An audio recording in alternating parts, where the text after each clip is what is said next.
Welcome to the micro-magicpodcast. I'm DarcyBits, with me today is B.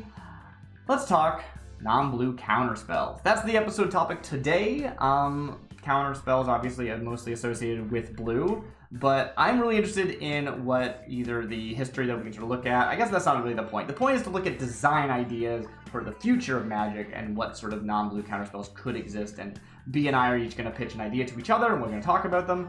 But as a baseline, what sort of non-blue counterspells have we seen in Magic? When I think of non-blue counterspells, I think of like white spells mostly, right? We have Reprieve, which I think bounces it back to the hand. It doesn't go away entirely, but it is, countered for now. It even gets around, it can't be countered, which is pretty cool. And so you still lose the mana invested, but you can try again later, which is very white, right? White is all about taxing Magic, more so than countering.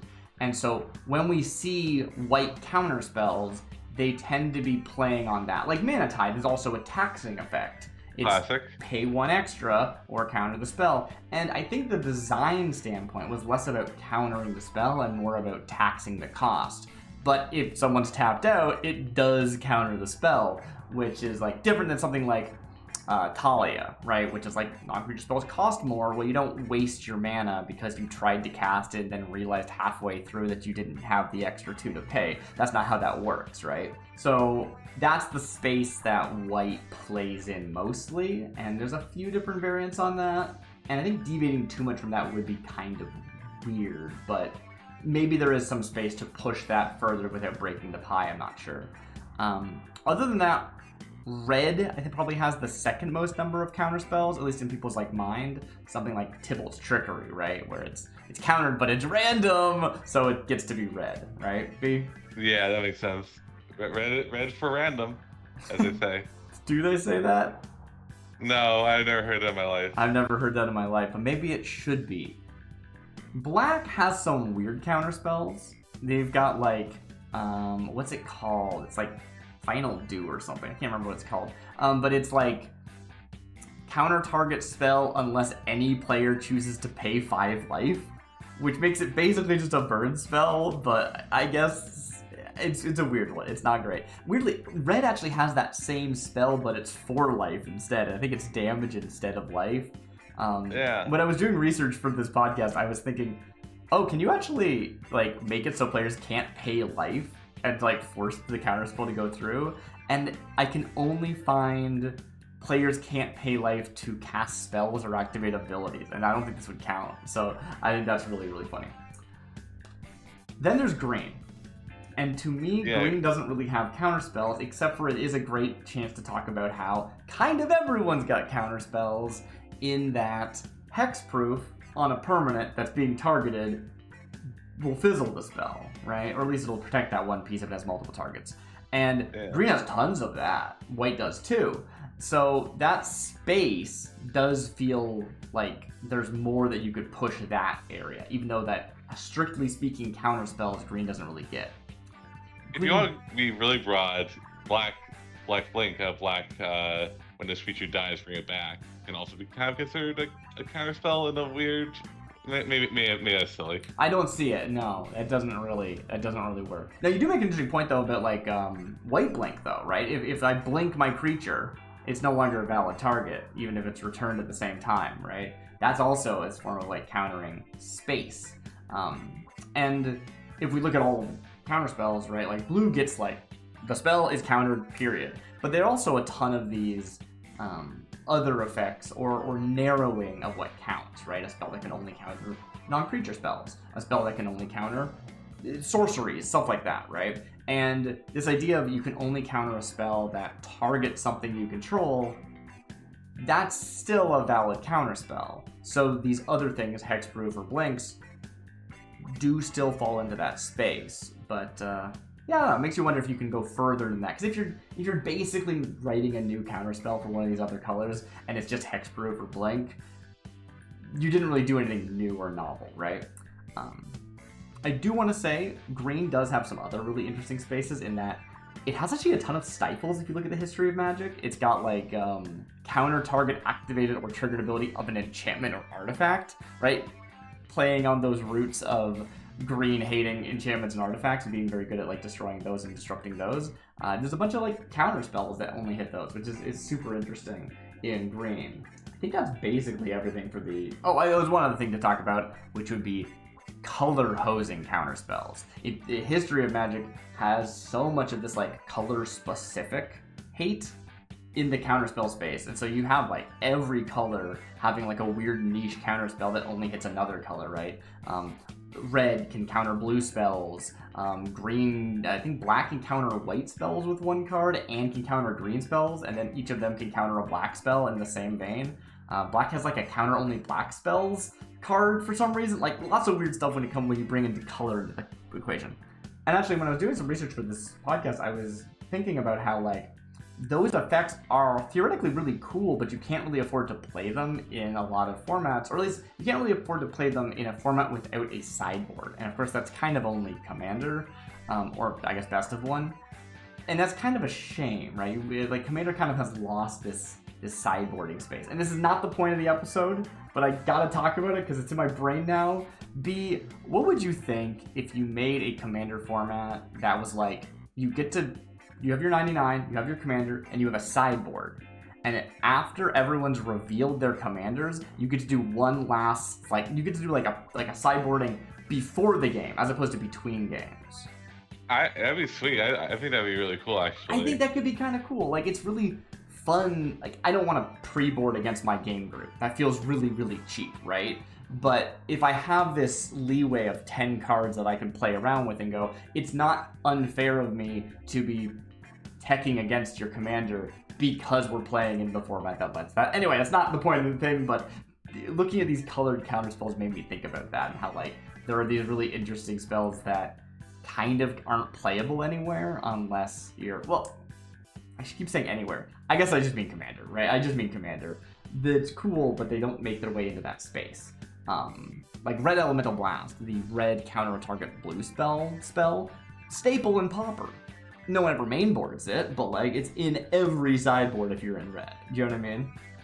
Mm-hmm.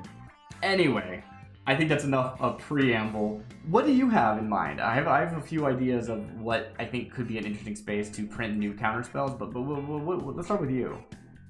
I am into onboard counterspells. I think White could definitely do that more. It has done it in the past. I think of like that one New Capenna card. I totally forgot to mention that. Yes, I love an onboard counterspell. And you make a good point about the white one, right? In New Capenna, there's Mage's Attendant, which on ETB, it's a creature, and it makes a token wizard, which the wizard's actually blue, but the spell is mono white. And then that wizard can be sacrificed to do a a Mana Tithe. Yeah, I think a Mana Tithe effect. Where they have to... I think it's Mana Tithe. It might be 2 mana, I forget. It might be 2, it might be 2 mana. But the point being is they have to pay a tax. And so again, it falls into that realm of white taxing things. And because it's known information, you know if you're playing into it. But the difference is, when the player chooses to crack the Mana Tithe token, you do lose the spell. It's not like a Talia that's taxing it ongoing. And I think that's actually a really cool space to play. I love face-up. I don't really play counter spells. I haven't really talked about that yet. But I like face-up. I like on-board counter spells. I think that they're really interesting because they make you play an interesting game. It's not just like, well, you might have a counter spell in your hand, so I'm going to not cast my good stuff. Like, it feels weird. Whereas the, hey, don't cast a spell because I might use this counter, and or make sure you have the mana to pay the Mana Tithe. If I were doing. And so if you're always leaving up this 2 mana to make sure you're playing around it, it's a softer form of tax, right? But when the tax comes through, it's a harsher punishment. I don't know, I think it's a really fun space. Yeah. So do you have a definitely. specific, I didn't mean to trample over you there, but did you have a specific idea for a new white counterspell? Yeah, I think it'd be cool to have a 1 mana enchantment, maybe that has it it has one mana enchantment you can pay, and it's a what you call it is pay X mana to counter, the opponent must pay X mana or the spell gets countered. Oh sure, yeah, I can't remember specifically what that one is. It's like mana spike or something. I don't know. I'm blanking. Yeah. I know I'm just blanking right now. Is it standard right now? I think it is, right? Yeah, Final Fantasy. Yeah. Oh, cool. Yeah. Cool. But yeah, I think that. like. Do you think of that as like and sacrifice the enchantment, or would it sit there? Oh yeah, and sacrifice, yeah, or else it has to be more expensive. Yeah, I could see it as like a more expensive enchantment if you like got to keep it around. That's the fun thing about some of the like weird old ones, like the color hosing ones. Like black has like an enchantment that you can just pay black and counter I think a green spell. And you just keep doing that, which is really funny. Yeah, which ironically, like if we're talking about green, I think green having like repeatable like onboard counters could also be kind of cool. I don't know. It feels like green is more about like making permanent progress and permanence. I could see that. I could see like a maybe like a creature that enters with +1/+1 counters or something, and then like you could spend the counters to counter something maybe. Yeah. Spend a counter. They have to pay mana equal to the power of this creature. Oh, that would be interesting. Where like it's getting smaller every time you do it, so it's easier to pay the tax. Yeah, but also it wouldn't just be sacrifice a counter. You'd have to like pay some kind of mana as well. Oh, sure, of course, yeah. Yeah. Like double green or something. Yeah. I could see that. The thing I was actually thinking was a green counter spell where, to me, what green wants to do, if we look at the history of green counter spells and we include hexproof, it's not countering the big flashy sorcery that's not targeting anything or a creature coming down. It's countering the spell that's targeting your thing. It's like, you're trying to destroy my permanent, stop it. You don't get to do that, right? And I think likewise, it's kind of irrelevant to say counter target spell targeting my thing. You can just give that thing hexproof. But you could say counter target spell that's targeting a spell I control, right? Saying bonus points. Spell or permanent even. Yeah, a permanent spell. I think would be the best way of doing that, or even a creature spell if you want to get even more narrow. Because I think protecting your stuff on the stack is a lot harder to do for green. Now, green does have a few spells that let them just say like spells you control can't be countered or creatures can't be countered. And that's falling into that space, but instead of having it be a static ability on the board, I could definitely see green having a, like, I don't know, Tameo safekeeping, but it's on the stack instead of on the ground, right? Like, spells don't gain hexproof, but you could counter a spell targeting a spell. I had this weird idea a while back about, like, having your creature fight a spell, like... Oh, okay. Like, if you have a creature that's, like, power greater than the mana value of the spell, you can counter it.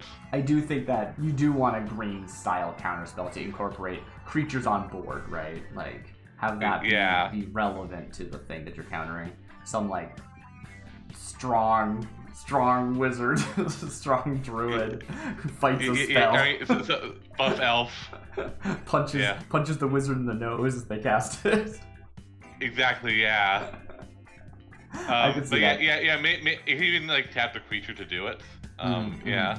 I think we probably should try to go through all the colors. So, do you have any other ideas for red? I feel like there really aren't much for red. Although actually, I think they should get the Punisher stuff. I think, like you mentioned earlier, like black guy getting a Punisher card. I think Punisher for red is like pretty good because that has a requirement of like they're only relevant if. I should just say what I mean. Like yeah, what do you mean? Do you mean like color hosing? No, just like whenever you can't target spell unless your opponent lets you deal 5 damage to them. Sure, yeah, where it's just like another form of burn. I think that is really cool. They have had that in the past, but like, this is the thing. All these things are precedent for counter spells, but they're not like ongoing, relevant, like commonly printed, right? And so, well, they're not just burn because it's like, if you use your opponent low, then it becomes a counter spell again. True, that's a good point. There is actually a really interesting one that I forgot about. I'm just looking at it right now. I have Scryfall open, which is Mage's Contest. It's a 3-mana counter spell where you go back and forth with the opponent who controls the spell bidding life, and whoever like sticks the high bid loses that much life.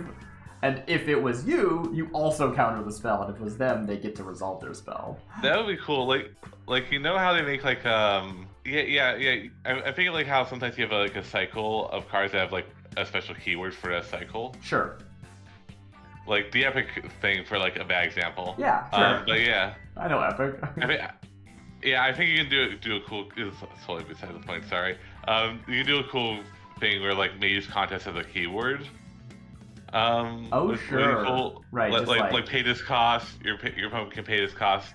There's a series of effects. X plus 1 times to counter the spell.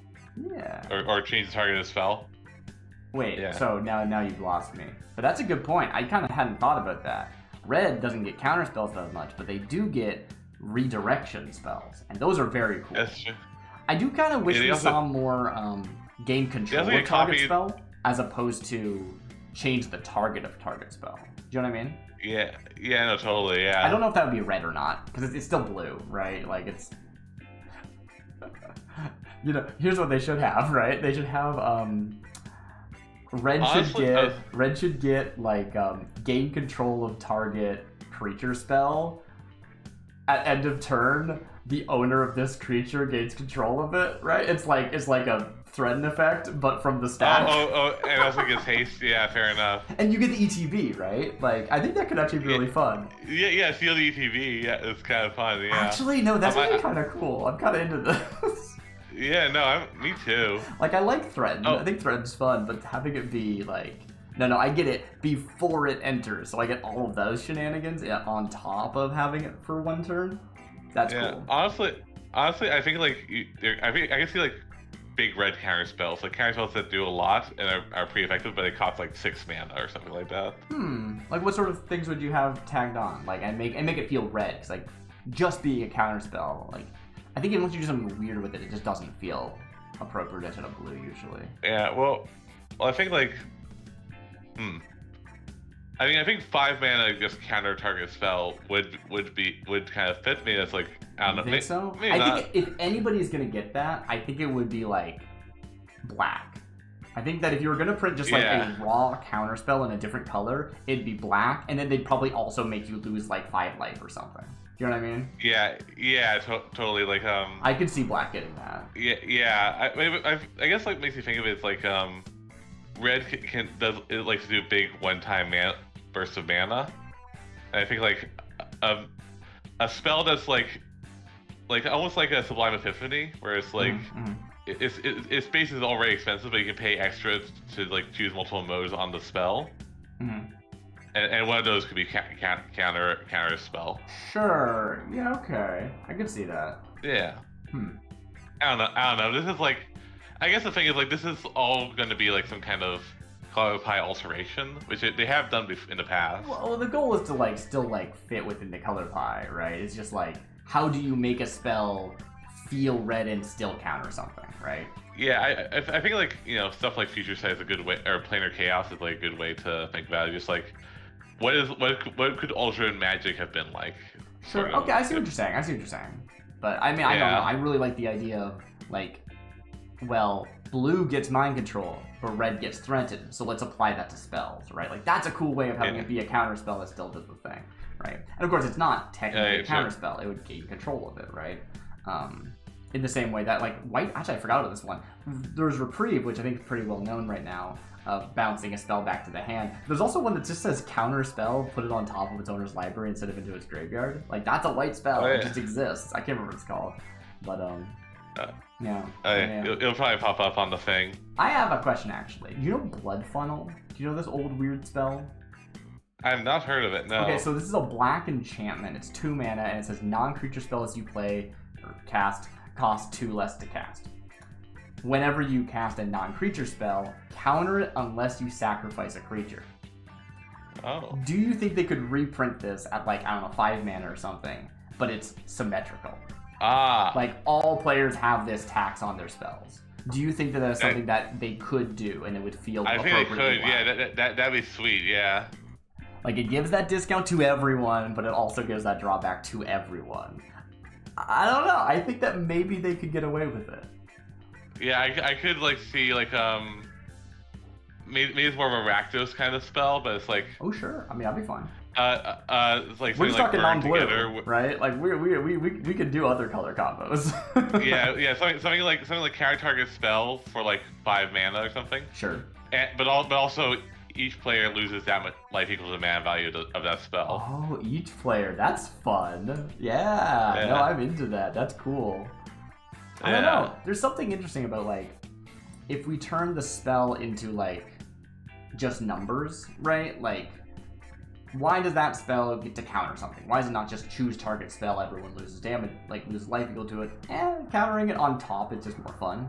And it doesn't really feel that out of tone because the focus of the spell is not countering, right? If the only thing it does is counter, it feels too blue, right? But if it does something else in addition, I think you're right. It does feel a lot better somehow. I'm not sure why. Yeah. Huh. Weird. Yeah, I don't know. Well, I think closing thoughts. Oh yeah, sorry. So in a world where there are non-blue counter spells more often, because we have said that there are non-blue counter spells that we just don't think of them that much. Yeah, totally. Blue should still have the cheap, efficient ones. Totally, but right? I feel like classic, you have the more efficient creatures, but we all have creatures type of thing, right? Exactly, yeah. But yeah, I keep thinking of the meta of what's the extra turn spell that shuffles itself into the deck? I don't know. I know MCU Goldfish put out a really good video saying cool. The problem with that is that of a card like that that's really powerful but it's an instant. Or is that black can discard stuff, blue can counter stuff. There's no other way to deal with instant or sorcery on the stack. Right. It's just if you're trying to protect your creatures, you have ways of doing that. But if you want to deal with a thing on the stack, it's just okay. You can't. Yeah, or before it hits the board at least. You know? Yeah. You could maybe stifle an ETB, maybe, but even then, who has that? Blue, right? It doesn't even so many creatures, all they are is ETBs, right? Even that isn't helpful to be I Doom Blade your thing that already got its ETB effect, right? Exactly, that's not helpful. No, as far as this conversation, I'm really into the idea of the red idea of gain it on the stack, but then they give it back at the end of turn. I think that's really cute. Yeah, me too. But and I think that there's some other the idea of having this kind of big, expensive, flashy, bloody spell in a way, I feel is kind of interesting. It's exploding someone's spell into I can see that. Still not entirely sure. I would like one more idea for green, because I suggested something that lets them basically protect their own spells. It's you counter a counter spell, but that's pretty narrow still, right? I don't know if you'd even run that. You'd rather run something that just says your creatures can't be countered or something. Yeah. I think I think just leaning into the punch you in the face first idea is sure. Yeah. I think likewise playing with that space of if the big thing you're trying to do is stifle their ETBs, I could see a target creature you control just counter target creature spell with toughness lower than target creature you control's power, that kind of thing. Yeah. Ooh, even a flash creature that's counter target triggered ability of a creature. Sure, right. And we do actually have stuff like that, right? There's it has to be green blue, but yeah. Well, no, there's this green ooze that on ETB it's got flash, and on ETB it counters an activated or triggered ability of an enchantment or an artifact, and then if one is countered this way, you destroy the enchantment and artifact. It's a very cool spell, but it's also kind of niche. But being able to open that up to creatures, I think, could be really interesting. Yeah, or even any permanent kind of thing. You're probably just saying non-land permanent, honestly, but yeah. Yeah, sure, right. Yeah, non-land. That's assumed. yeah. No, but just because someone might point it out. Fair enough. I think we should probably wrap it up. We've been going for a bit longer than I was hoping anyway. So, any closing thoughts, B? Yeah. I guess my closing thoughts are non-blue counter spells would be nice. Yeah. I know it messes with color pie, but I think that can happen sometimes. Well, again, only a little bit, and only if you do it wrong, right? If you just gave everyone 3-mana counter spell, that's breaking with the color pie. But if you have a twist to it, I think you could do it. And in fact, we have done it. But we could print those cards again, or we could print new cards influenced by the past precedent again. Yeah. Cool. Yeah. Well, that has been Micro-Magic Podcast with DarcyBits and B. Have a good night. Night. A little epilogue here. We kept talking after the cameras were gone, and just ideas about black having weird counter spells that have the rider of giving your opponent a very black benefit, like drawing cards or even tutoring as a sort of consolation prize. I liked that idea. That was B's idea. Yeah. Yeah, I think it's my cool. idea. Me. Well, I was talking about like blue gets bounce permanent and then counter the permanent when it comes down next time, kind of as like their play pattern. So it would make sense for black to get something like return a spell from the stack to the hand and then maybe discard it before it goes away with a different spell. But maybe you could combine those, and I suggested this to B of like maybe it's return a spell from the stack to the hand and then they discard a card at random or something. And then B, of course, rightly said, that sounds more red, which very good point. What I didn't say before was I think maybe it would be interesting to have this style of return a spell from the stack to the hand, but then they're like they get mana back into their pool equal to its cost, like kind of an effect. Ooh, right? I like that. You get it, you fully just like rewind the spell, but I'm also gonna discard a card from your hand, and you can decide: do I want to cast that spell again and discard a different card, or do I want to discard that spell and then use that mana somewhere else? Anyway. That's it for us. Sorry about that. Bye for real this time.